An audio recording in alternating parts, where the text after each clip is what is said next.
Why having a written lease agreement with your tenant could make your life easier getting rid of a squatter. Hi, my name is Rob Wells. I'm the Landlord Warrior on TikTok and YouTube. Please feel free to like, share, and subscribe to our videos. Now, I was talking with a landlord just recently about getting rid of a squatter here. The deal was, I guess the property had several acres and outbuildings and so forth. A squatter apparently had, I guess, gotten through the fence and started residing in like a warehouse of some sorts here. And landlord didn't notice that until their tenants vacated the property.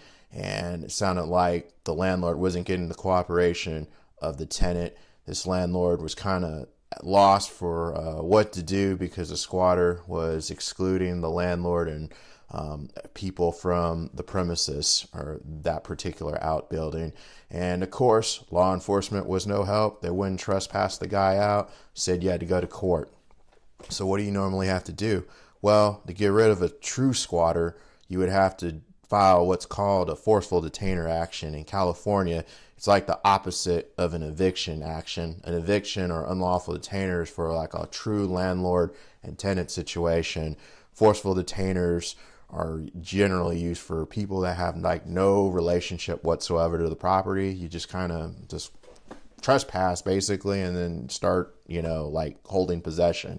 Well, one thing a landlord with a written lease agreement or rental agreement could have done is, and if they had a no assignment or subletting provision in the lease, is, issuing a 3-day notice to quit for unlawful assignment or subletting the property against the terms of the lease agreement. This could have actually been very helpful for this particular landlord because there were some allegations made by the squatter that the tenant allowed the person to reside at the property, and the landlord wasn't sure if that had happened or not because the tenant was less than cooperative, as I was stating before. So the landlord could have just issued a 3-day notice to quit and just put the squatter's name on it and said, I'm going to evict you based on that. There's some other theories that you could have gone on to, but that could have may have resolved the issue and made it like a pretty straightforward process of having this person removed.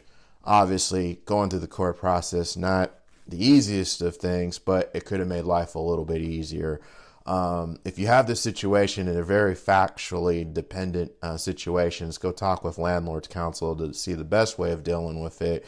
But if you have a situation like this and you're in the Bay Area, please feel free to reach out to us. We can talk about it and go over options. Okay.